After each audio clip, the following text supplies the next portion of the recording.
everyone, and welcome back to our another session of Tech Talk. So, today, of course, we have a very special guest with us, and he is Mr. Nathan Gold. Hi, Nathan, how are you? Hello, doing great here. Most people have heard we're under some heavy weather here in the northern part of California, but Southern California is suffering even more. But we're doing okay. We need the water, we need the snow in the mountains for the rest of the year. So we do the best we can.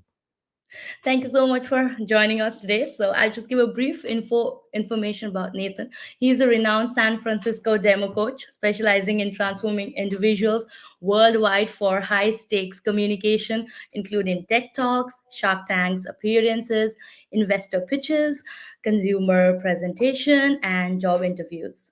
With extensive experience, Nathan collaborates with top companies and holds position at UC Berkeley and Hong Kong Baptist University.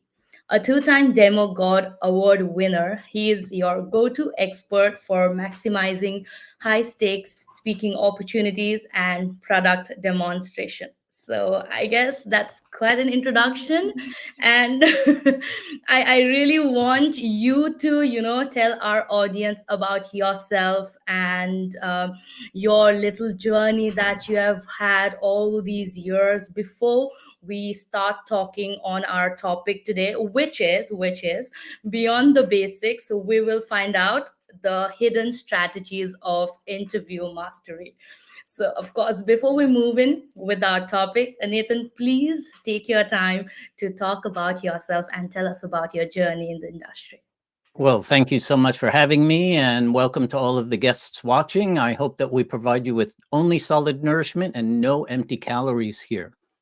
So to just answer T's question about me, the short answer is my career all started with a degree in computer science back a long time ago, 1979, when I started my first job. And all of my jobs were in technology. And I was always the person that salespeople like to take out on sales calls because I love to communicate. I loved presentations. So I read all the books I could possibly find on how to be a really good communicator, a really good presenter.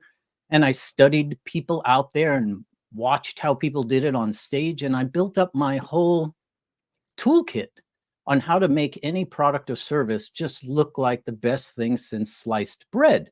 So salespeople make commissions when they make sales, and I help them make sales. I didn't make the commissions because I didn't like living that kind of life. I just wanted to help them. So 40 years of that, pretty much, 35 years of that. And I had, I believe, 10, I might be off by 10 separate jobs over that time. So I've been in the whole interview process 10 times. Okay, so I think I have something to add to the conversation here. So fast forward to 2008.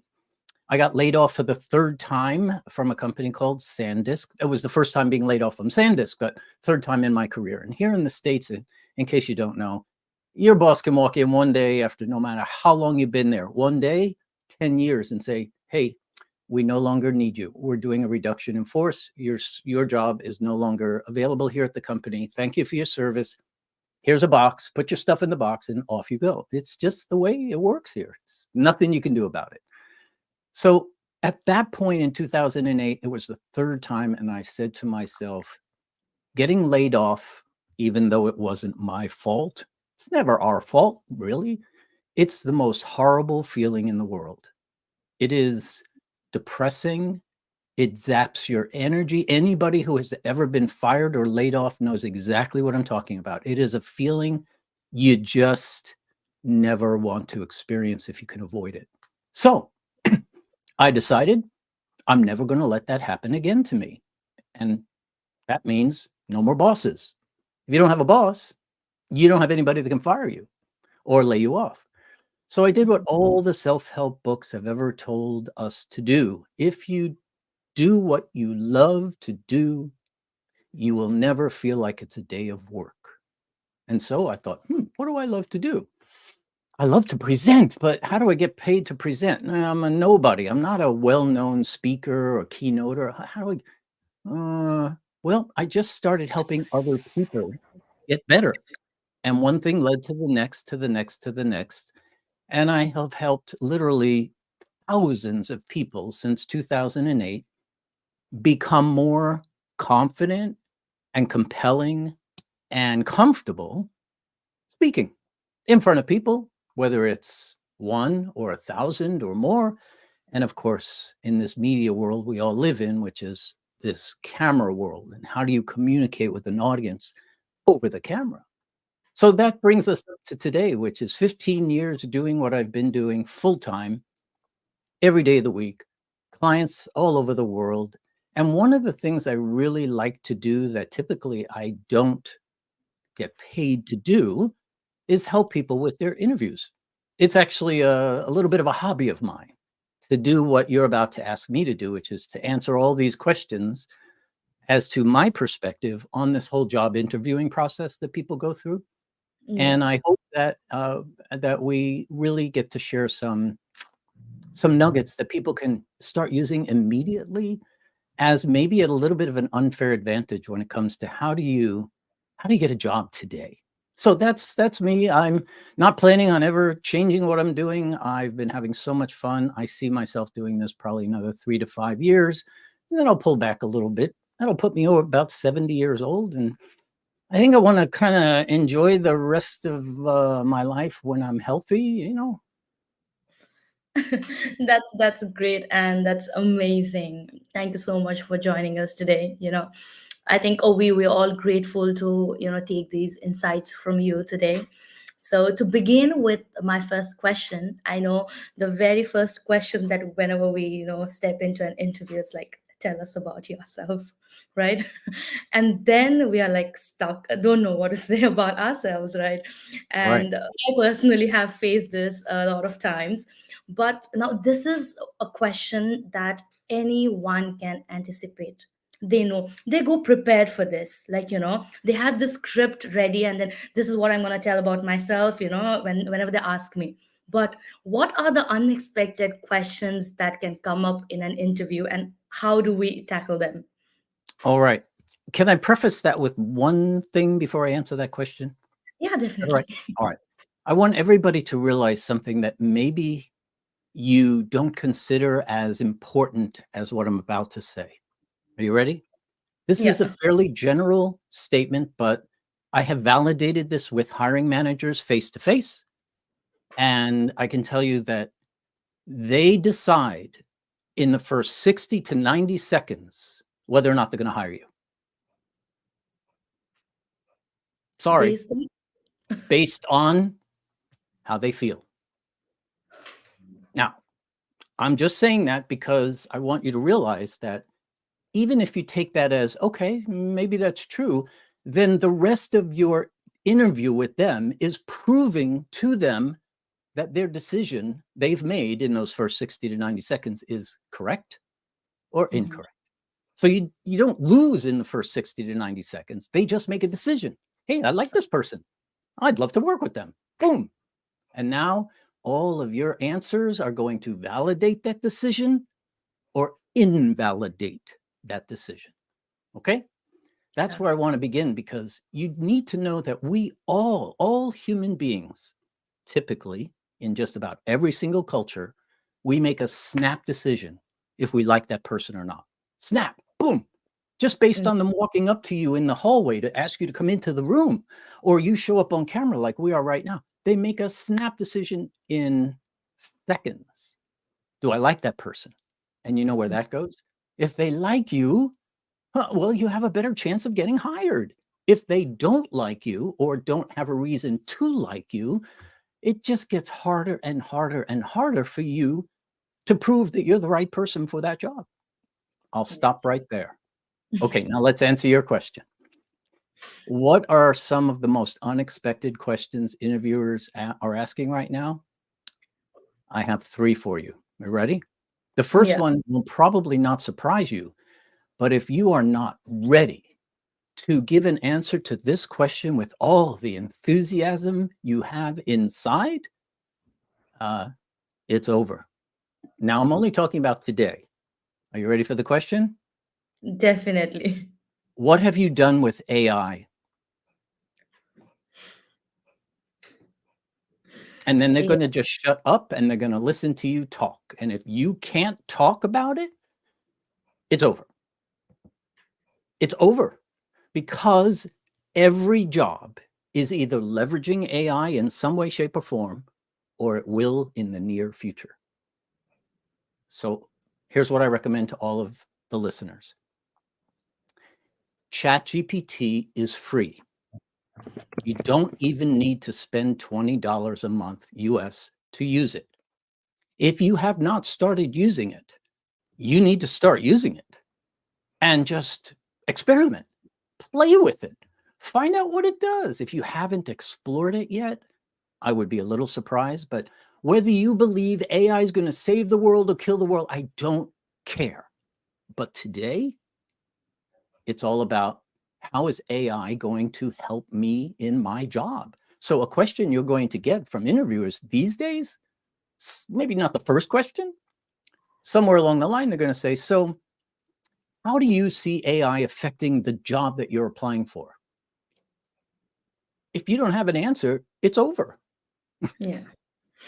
So my recommendation again to all of the people watching and listening, either start using ChatGPT 3.5 or find something. Go to Google's, what is it, Bard or what? I don't care where you go, but start with GPT because that's what most people are familiar with, at least in concept. Some have been using it for, let's see, almost 18 months now.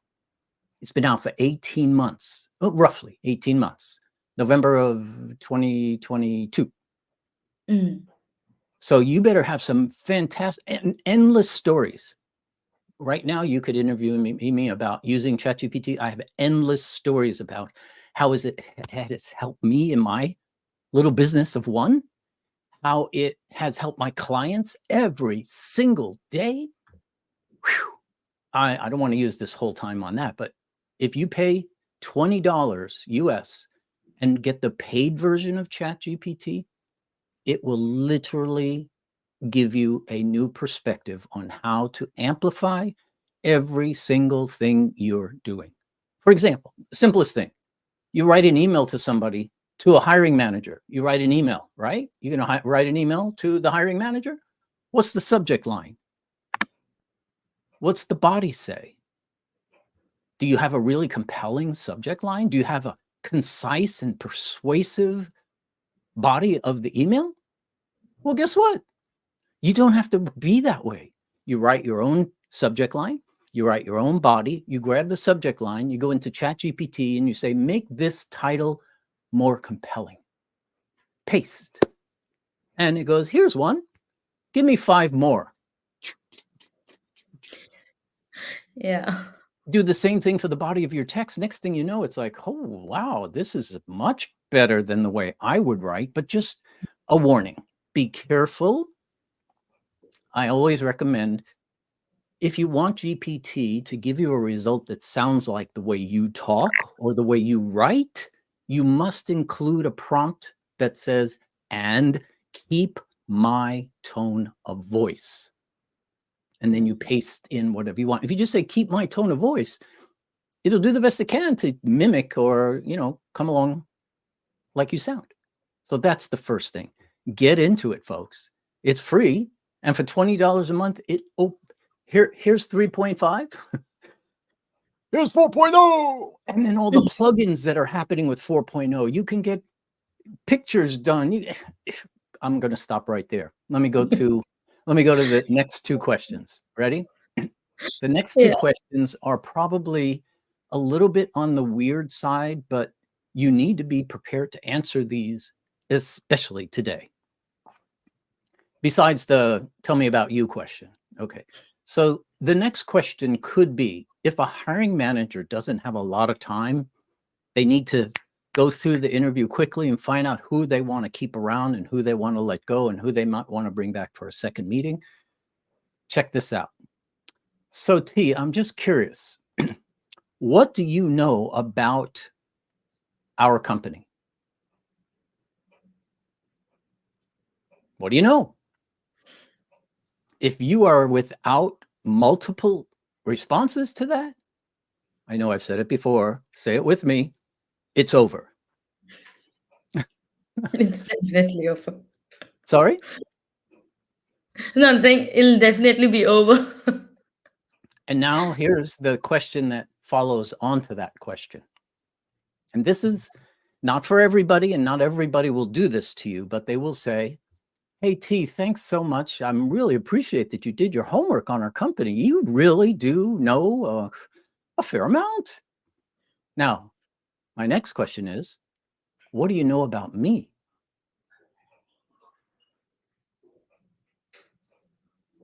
And they shut up and they wait. If you don't have some response, say it with me, it's over. There's LinkedIn. Every single person looking for a job is on LinkedIn. If they're not, all the hiring managers are on LinkedIn because it's still the #1 place to find out a little bit about the person you're meeting, no matter if it's business or private or whatever. Everyone has a public profile. Oh, here's another use of ChatGPT. Most people have written their own about section, right? The first place people go to find out about T, they Google, no, they don't Google, they go to LinkedIn, they put her name in, they find her picture, and they read the about. Well, if you wrote your own about and you've not had a professional person, a professional copywriter look at it and make it more compelling and more persuasive, do the same thing you do for a subject line or the body of your email. Go into GPT, say, make this more compelling and persuasive, and maybe even fun, but keep my tone of voice. And then you paste in whatever you have in your about and see what it does. If you don't like it, say, try again, try again, try again, add more fun, take this out, add disruptive, blah, blah, blah, copy, paste, change a word or two, you're done. It's literally a 2-minute exercise. That's what is so shocking to me today, that still people are not using GPT for even just some of the basic things it can do for you. Now, are you ready for the last question? All right. This one, I would say, is probably the most difficult question you'll get in an interview because it normally comes up at the very end. Ready? So, T, it's been great meeting you here today, and you must know there are other people that we've interviewed for this job, and we have a couple more we're interviewing for this job. Before I let you go, why should we hire you? And then they shut up. And this is a place, folks, where I believe all of us, every one of us, need to have something that you have not said already. If you say something you've already said, you don't have an answer. Yeah. You need something you can say that adds, that amplifies why you. And my favorite way to go on something like this is to, for lack of a better term, describe your superpower. When they say, why should we hire you? I'll give you a suggestion of how to answer that question. Why should we hire you? Well, thank you, T. You know, I'm not so sure you should hire me. Honestly, I don't know the other people you've interviewed, and perhaps there's somebody way more qualified than me. However, when you do get to my name in the list of people applying for this job, here's one thing you can count on. And then you tell us about your superpower. In my case, my superpower is one line. When you're looking to decide which coach to choose for this high stakes presentation you have to give to your company, just remember when you get to my name, I'm the guy that's going to prepare you as if you were performing in a Broadway show. Take care. So I leave people with one more amplified vision of their future with me involved. And that's what all of you need to do, is tell me something about you that will build up this whole story you just shared with them for 20, 30, 40 or longer minutes. They don't want to hear something you've already said. You got to go to something you haven't said. Okay. That's interesting. That's very, very interesting. I know this last question, of course. Why should we hire you? It makes everyone numb and they're like, don't know what to say. So, of course, like these questions that you've come up with are, they are evolving with this digital era that we are going into, right? So, Mm. I guess all the candidates have to come up with, like, I think more qualifications, maybe on their resume or maybe on their personal self, right? So, what a development do the candidates have to do in order to, fight these digital era essentials when they hit an interview or like they get called for an interview? Well, you don't want to fight it. You want to go along with it. So, interesting choice of words. If you're going to feel like you have to fight what's going on in the digital world, then you probably want to find a job that is outside of the digital world, which may be fairly difficult. But hey, if you want to work in a restaurant and you want to be a chef, do you need the digital world? I don't know, probably not. So there's plenty of things you can do to get to stay away from the digital world. But the new skills essential in the digital world, well, first of all, it's not so new, but it's more revived. And that is to be as curious as you could ever be. You need to go into these situations with curiosity as top of mind. People want to hire people that not only can do the job, but that are curious about how to get better, how to be more effective, how to make things more efficient. Being told what to do in a job is over. I mean, yeah, there are still some jobs that you'll be told what to do, but in most of our jobs, you're going to be told what the end result is. I need a report on my desk in 3 months that has this in it. Now, go do it. What? You're not going to be told how to do these things because the access to digital information is so mind-boggling. And here's the best part of, I know I keep pushing on AI and GPT, but it's only going to get bigger and better and more amazing. We're only at the edge of what AI is going to do for us again. No matter if you're a doom or gloom, or whether you're a happy camper in the AI world, or whether you're somewhere in the middle, it doesn't matter. But it is going to affect your job. So one of the most important things you can prove to your hiring managers in this digital era is that you can show up on camera, because so much of our world now is hybrid. And if you can show up on camera, meaning you look good, you sound good, maybe you have a little logo in front of you like this, and people wonder how does he do? How do you put a logo in front of you? And how do you get such a really powerful background that's crystal clear when people are using, crazy looking backgrounds of kitchens and whatnot? So it's important that you make sure you show up on camera and your sound quality is outstanding. The biggest challenge in the digital world is when you show up on a Zoom, a Teams, or any of these video conferencing calls, and you will start your interviews that way. You know that. Most interviews these days are starting with, hey, record a 1-minute video, no edits, of you telling us why this job is so important to you, or why this job is something you want to apply to, and whatever the question is. So there you go. How do you do that? Well, the simplest way is take your smartphone, stick it on a selfie stick, stand back a foot or two. You don't need any special lighting. You don't need any special cameras, because there's beautiful cameras in all smartphones. Yeah. You don't even need a microphone, because the microphone, if you're within a foot or two or three or a meter, is going to pick up your voice beautifully. But how do you position yourself in that frame? And what do you do with the background? And how do you put a little logo on it without editing? Those kinds of skills, I think, are essential today, because so much of our time is spent and will be spent communicating over cameras. So you need to not only be effective at communicating in person, but you also need to consider about being really compelling and effective, like we're doing right here. And many aren't.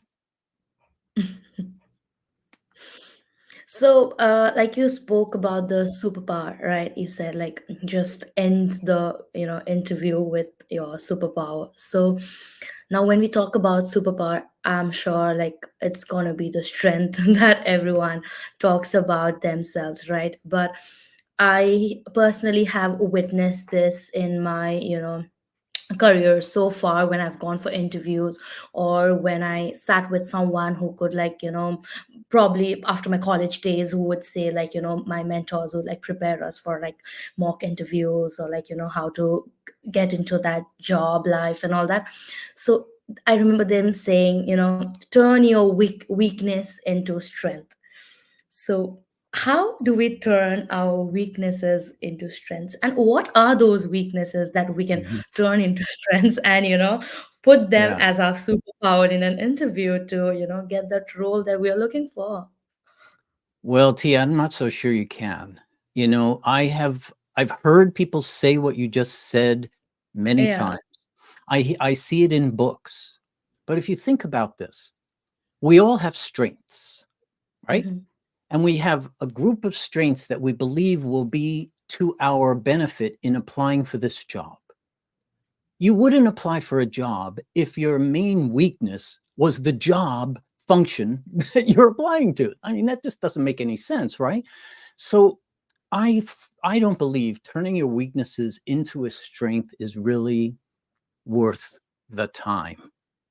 If you already have strengths that you can sell to your hiring manager, or if a weakness that you want to admit to them is something that you want to literally fix and make better, okay, then you can say, hey, thank you for asking. One of my weaknesses is blah blah blah, and I'm working on that. I have been working on it for the last 2 years, and I expect to be working on it for the next 12 months to more.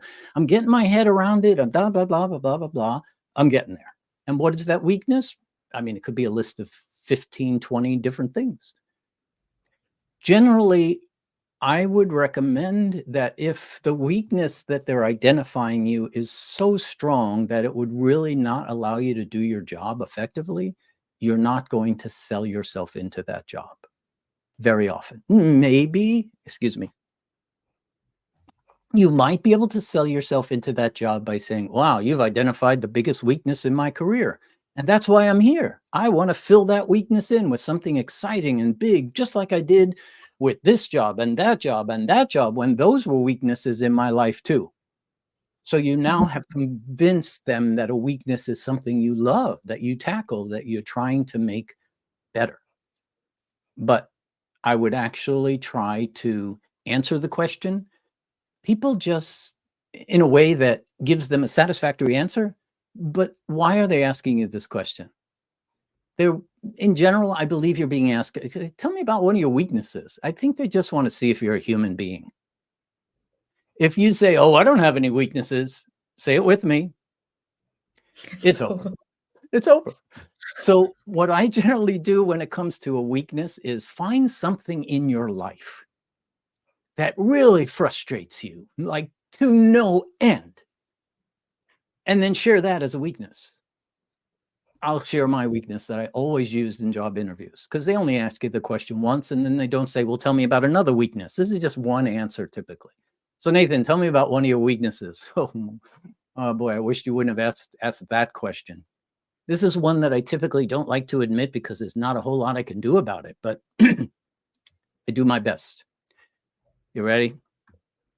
I'm almost embarrassed to say it. This is how I talk. I mean, this is how. One of my weaknesses is when meetings start late and it's not my fault, my blood pressure starts rising. Why? When I was growing up, my mom was so strict. You either be on time or call and say you're being late. How many of you? Right. So that's in my DNA. So at 10 o'clock, if the meeting's supposed to start at 10 o'clock and we haven't started, just know that one of my weaknesses is my face is going to turn red. And the longer you wait to start the meeting, I don't know what could happen. I'm sorry. It's one of my weaknesses. I'm working on it. I tend to not tell people about it but you potentially being my boss, you need to know about this. Now, I know not everything can start on time, but I'll tell you, I've got some strategies to get people to be there on time if you want to know. And then they say, oh, what do you do? And there are things you can do literally to get people to show up on time or early. I think that's going to be another session for our audience. I hope that makes sense in terms of pick a weakness, something that you just feel, when it comes to, I don't know, maybe it's something like writing reports. Maybe writing is not your thing. You love doing. Okay, so one of my strengths is doing. One of my weaknesses is writing about what I'm doing. Sorry, but I'll tell you what I'm doing about it today. I'm using an AI platform that listens to all of my meetings, and then it gives me a transcript of everything I've said. Then I grab that transcript and blah, blah, blah, blah, blah, blah, blah, blah, blah, blah, blah, blah, blah. And that's helping me with that weakness of writing because I can turn that transcript into a report. Ha ha. All I do is say, hey, GPT, make this into a report. I mean, seriously, folks, take a transcript, throw it into GPT and say, make a nice report for my boss. You think I'm kidding? I'm not kidding. Definitely not.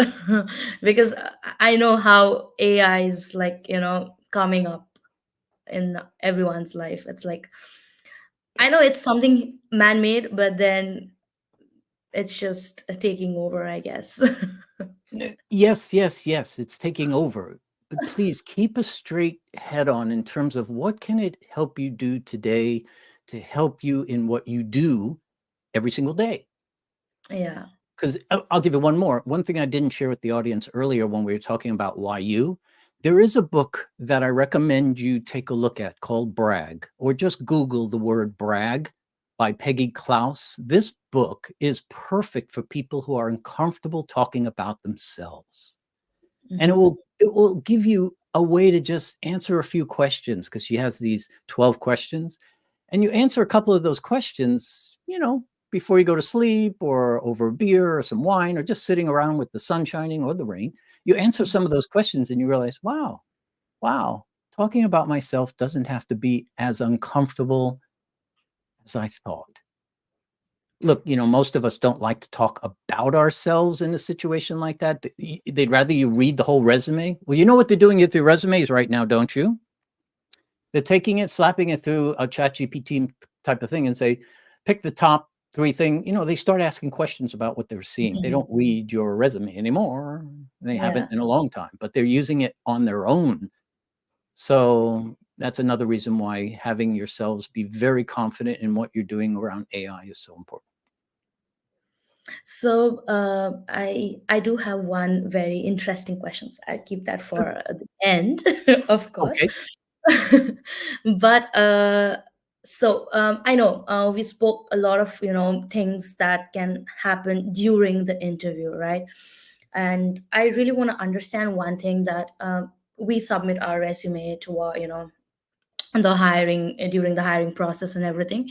So we try and make, okay, let's say we used AI to make our resume look outstanding and appealing and persuasive to the hiring manager, and then it gets shortlisted, right? Now there are people who walk in the interview and they can't talk. No, that was the question, but you mentioned about the book, so it answers a little bit there. But but still, like, I really want to understand how can people, I mean, they really get confused about themselves, like there's so much on the CV, but when they're asked questions, because I don't know, maybe it's a fear of public speaking, or being an extrovert or whatsoever, but how can they overcome that situation? I mean, like, their resume is all there, the experience is beautiful, but once they're in the interview room or even on the video call like this, they go numb. They are like, I don't know how to put it in words, about my experience or my expertise. So how Sure. can they overcome that Yeah. situation? It's a really excellent question that we all face, which is, how do I answer the questions they're going to ask me that I know they're going to ask me? Like, tell me about yourself, or why should we hire you? Those tougher questions, or tell me about your last job, and tell me about a project where it wasn't working well and it was failing and you had to bring it back, and blah, blah, blah. Tell me about those sort of things. It's not about the questions. It's about how we answer those questions. And so for anybody that feels uncomfortable in a job interview, just know this: we all feel uncomfortable.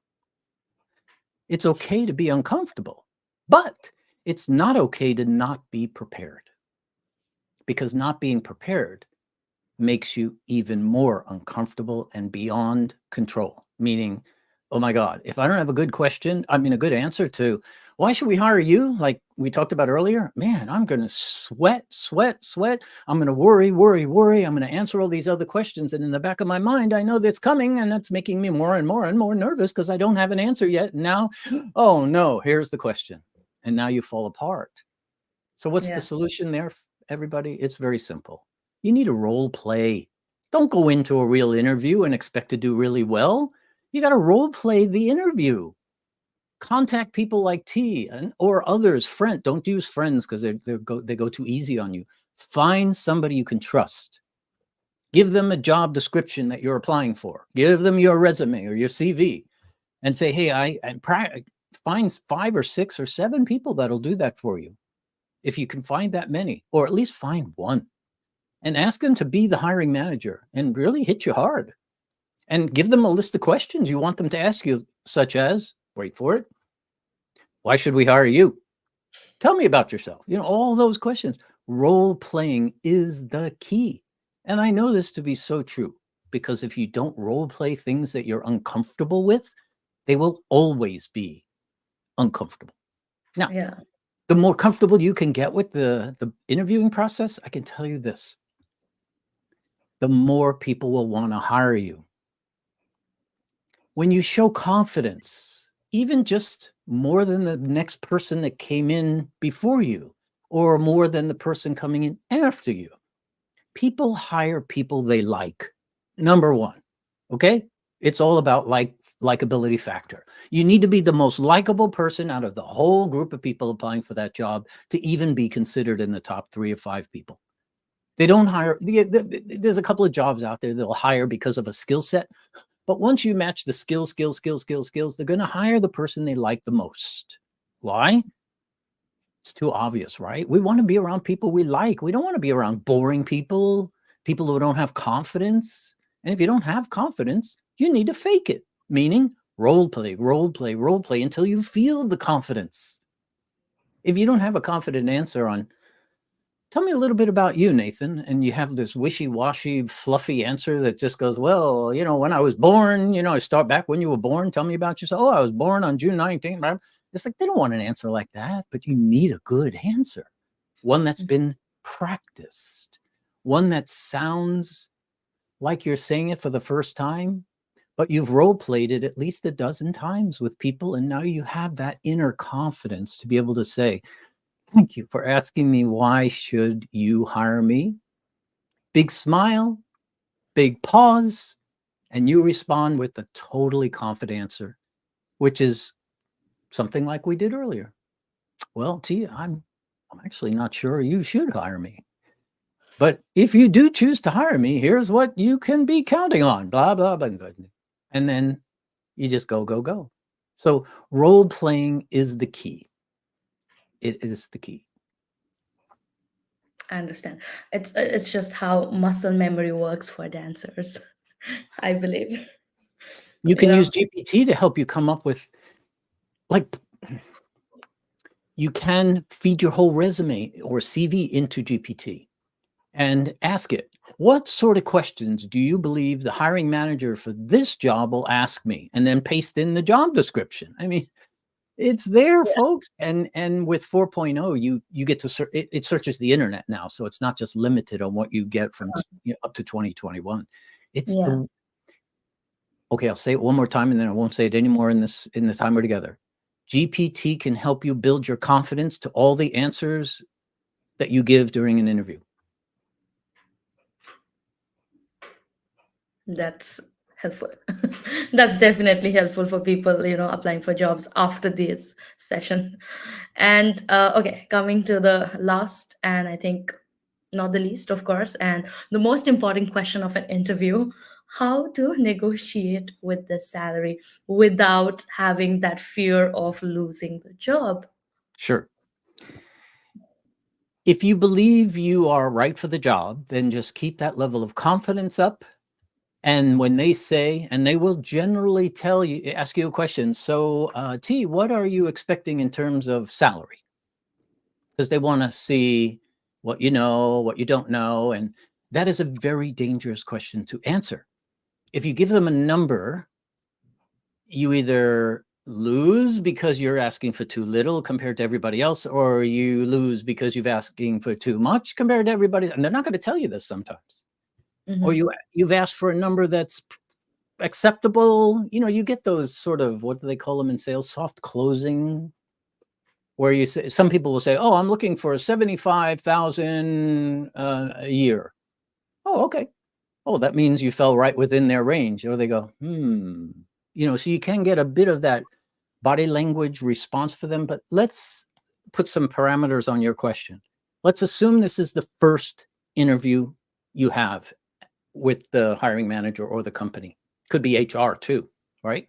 Because Yeah. sometimes you interview with HR and then they pass you up to the hiring manager. They don't want to have everybody.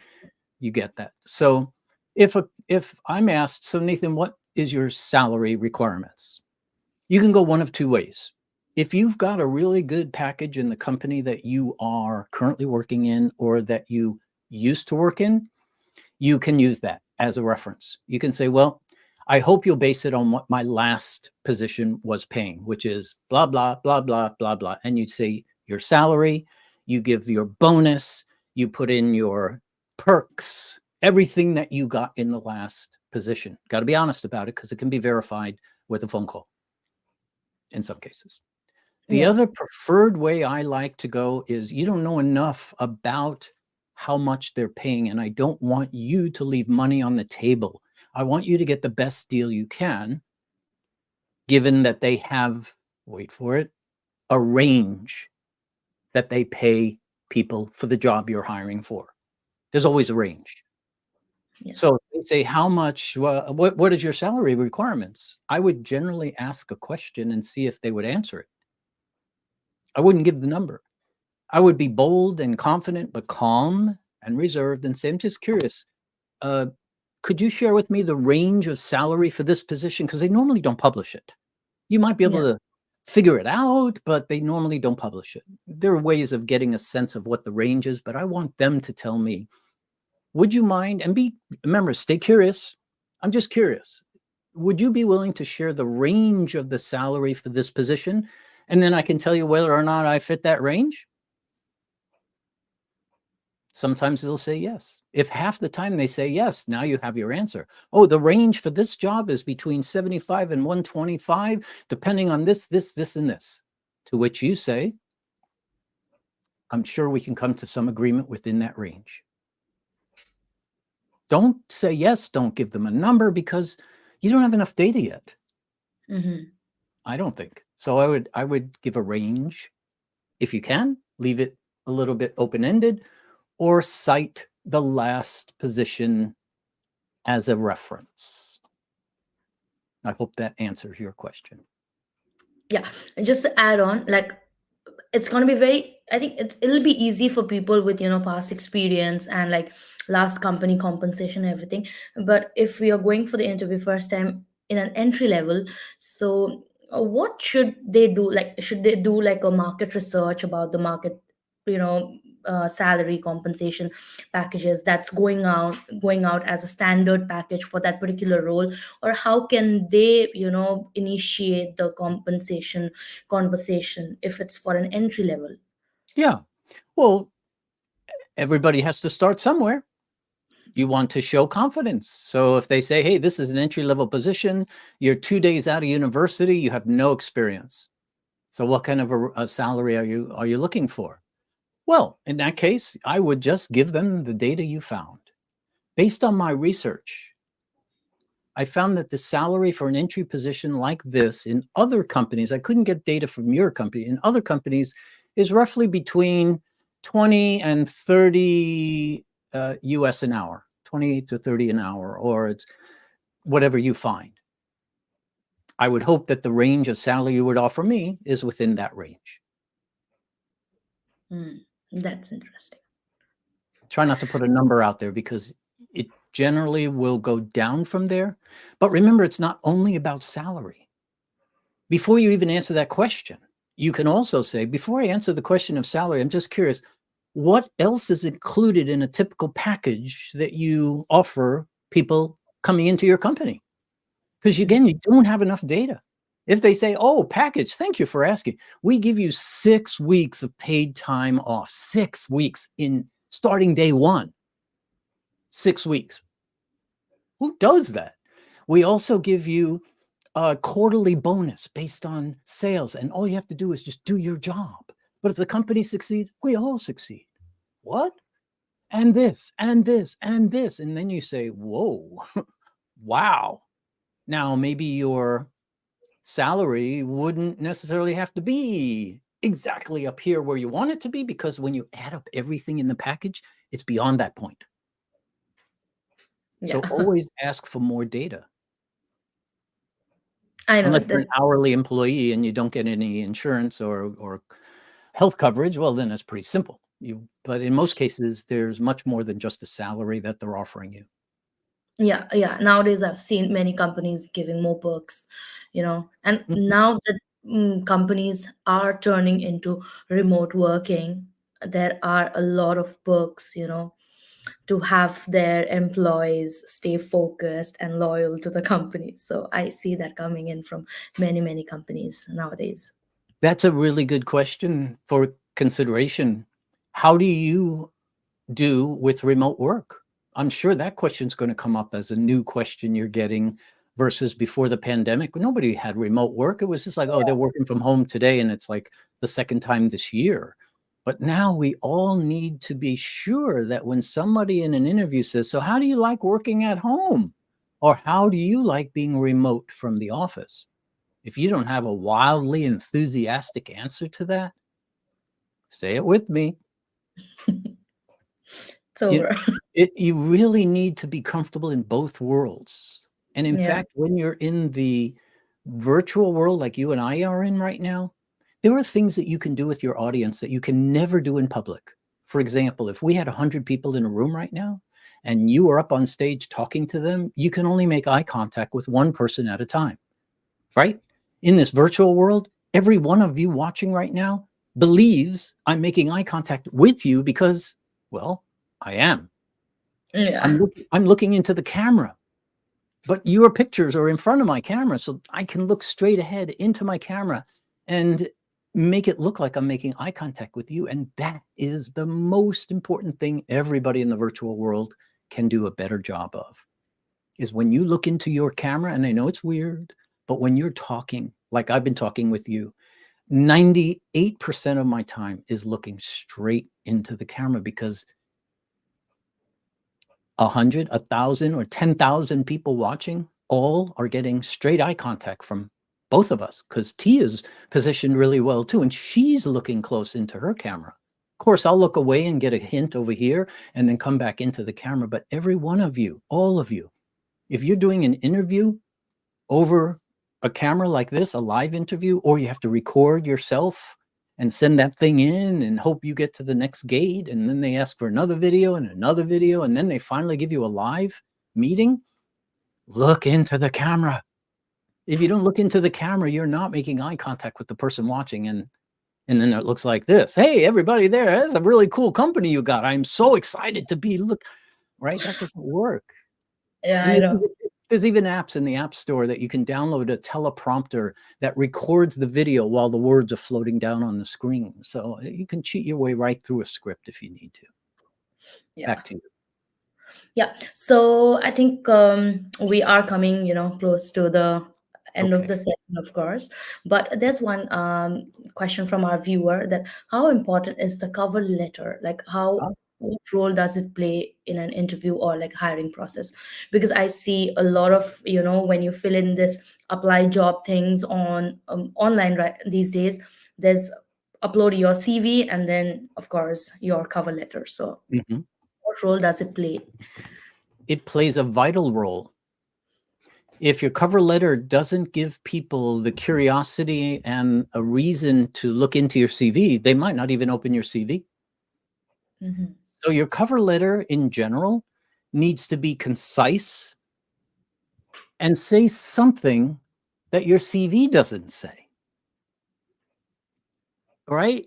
I mean, maybe they ran the CV through and it checks off all the checks. Now, in your cover letter, I would recommend that you want to say something in that cover letter that gives them a reason to want to meet you or to want to open your CV or your resume to discover more about you. And it's not a tease. It's not like, hey, wait till you open my CV. You're going to see some stuff you've never seen before. Not that kind of BS. It's more like, you know, the cover letter, I'm so excited to have you evaluate, I'm just making this up, to have you evaluate the possibility of having me be one of your team members for the job of project manager. The reason I'm submitting my CV to you is because after reading your job description, it's the job of a lifetime based on what I'm certain. I don't know, say something that you mean, sincere, be genuine, be honest. We can always tell disingenuous from genuine people. Just be honest, but make it real short. 3 or 4 lines, that's it. That's it. And again, you can use ChatGPT to help you come up with a powerful, persuasive, compelling, and concise, and even fun cover letter. You'd be amazed. Take your CV, push it into ChatGPT and say, describe this person in 2 sentences and make it fun. Wait till you see what it says about you. You're going to be blown away, folks, and talking about yourself is going to be even more fun. ChatGPT is definitely doing wonders. Without question. Revamping everything, all of our written documents into crisp and solid, and making it more, persuasive for the readers. In It's in it's it's a in great tool different for that. fields, in fact, Sorry? in different aspects and different fields, not just in one. It Right. has it's like an umbrella to That's everything. right. That's right. That's right. All right. So I know this is getting more interesting and everything. This session is getting more interesting, but unfortunately we do have some time constraints, yes, and we have to bring this session to an end. But I would love to have you here with our audience for another session, maybe, and on a different interesting topic. So Happy to yeah, oblige. thank you Happy to so much oblige. for joining us today, and we're very, very grateful to have you here and experience your great journey and your insights You're from welcome. all you've earned throughout these years, and then you're here to share with us. And before we end this, do you have anything to say to our viewers, or the job seekers that they're going for an interview, or anything from your end before we end this session? Sure. Thank you for asking. And I believe I do have one more tactical strategy for all people interviewing to consider.